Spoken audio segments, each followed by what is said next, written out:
Okay, hello! So, marunong ka na sa social media marketing, di ba? Alam mo na yung mga pasikot-sikot. Pero ang tanong, paano mo gagawing isang tunay na career ang mga skills na yan? Dito sa ating pag-uusapan na yon, titingnan natin kung paano mo yung kaalaman mo gagawin mong pruweba para makakuha ka na ng trabaho o kliyente. So, simulan na natin. Alam mo, ito yung medyo masakit pero totoong-totoong reality check sa industriya natin. Pwede mong sabihin na alam mo lahat ng teorya, lahat ng strategy. Pero kung hindi mo yan maipapakita sa isang hiring manager o sa isang potential client, parang hangin lang lahat ng yon. Claims lang, walang basehan. Isipin mo na lang to. Sa isang tumpok ng application, lahat doon sinasabi na magaling sila, na expert sila. So, ang totoong tanong ay, paano mo mapapatunayan na totoo yung sayo? Dito na pumapasok ang pagkakaiba ng claims sa proof. Yung resume mo, listahan yan ng claims, pero yung portfolio mo, yun yung patunay. Yun yung nagbibuild ng tiwala. Subukan mong ilagay yung sarili mo sa sapatos ng isang hiring manager. Isipin mo, meron siyang 100 aplikante sa harap niya. At lahat sila ang nakasulat sa resume, social media expert. Paano siya pipili? Sino ang paniniwalaan niya? Ayan, dito talaga nagkakatalo. Ang game changer dito ay hindi yung kung sino yung pinakamaraming alam sa libro, kundi kung sino yung kayang ipakita yung alam niya sa paraan na kapanipaniwala at eto yung importante, nakabase sa resulta. Yun ang magpapaiba sa'yo sa lahat ng iba pa. So, ano ang solusyon sa lahat ng to? Simple lang, ang pinakamabisang solusyon ay ang pagkakaroon ng isang matibay na portfolio. Isipin mo ito bilang yung tulay na nagdudugtong sa mga skills na meron ka at sa mga oportunidad na gusto mong makuha. Sa mas simpleng salita, ito yung collection of evidence mo, ebidensya. At linawin natin na hindi lang ito basta collection ng mga dati mong trabaho. Ito ay isang demonstration ng kung ano ang kaya mong gawin ngayon at para sa mga future projects. Okay, so ano ba talaga ang laman ng isang malakas na portfolio? Well, andito yung mga key components. Siyempre, kailangan ng About Me section para makilala kanila. Mga sample ng content, graphics, videos, posts, screenshots ng analytics para may data, at yung mga certifications mo. Pero pakinggan mo to, ang puso at kaluluwa ng portfolio mo ay yung 2 hanggang 4 na detalyadong case studies. Dito mo kasi hindi lang ipapakita yung what, yung resulta, dito mo ipapakita yung how and why, yung buong proseso ng pag-iisip mo sa likod ng isang campaign. Eto na. Eto yung madalas na tanong at problema ng mga nagsisimula, di ba? Paano ako gagawa ng portfolio kung wala pa naman akong naging kliyente? Relax. Huwag kang mag-alala. May paraan dyan. Yung classic na chicken and egg problem. Ramdam na ramdam kita. We've all been there. Pero yung totoo, hindi mo kailangan ng isang nagbabayad na kliyente para lang makabuo ng pruweba ng galing mo. Tandaan mo yan.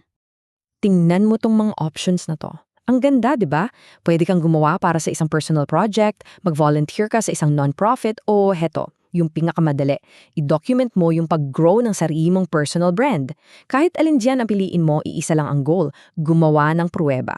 Ang mahalaga, gawin mo yung trabaho, i-document mo bawat hakbang at ipakita mo yung proseso at resulta. Boom! May portfolio piece ka na. At para gawing mas madali, heto yung napakagandang balangkas para sa isang case study. Sundin mo lang tong 5 steps na to. At wag mong kakalimutan yung number 5. Ibahagi ang mga natutunan. Sobrang halaga niyan kasi pinapakita nito na nag-iisip ka, na marunong kang mag-reflect at nag-i-improve. Ito yung pinaka-importantang mindset shift na kailangan mong gawin. Please, tandaan mo to. Ang bawat piece sa portfolio mo ay hindi tungkol sa kung sino ang nagbayad sa'yo. Tungkol ito sa pagpapakita kung ano ang kaya mong gawin. Demonstration of capability. Yun lang. Okay, so may laman ng portfolio mo. Solid na! Ang sunod na nandiyan, saan mo naman to ilalagay para makita ng mga tamang tao, ng mga future clients at employers? Basically, may 3 options ka. Pwede kang gumawa ng personal website, yan yung pinaka-professional tingnan. Pwede rin sa Notion, sobrang dali gamitin, malinis, at libre pa. At syempre, yung good old PDF na perfect para i-attach sa mga email or job application. Piliin mo lang kung saan ka pinaka-komportable. Walang maling sagot dito. Ito, napaka-importante nito. Please, huwag mong isipin na ang LinkedIn ay isang static na online resume lang. Hindi. Isipin mo to bilang isang buhay na platform.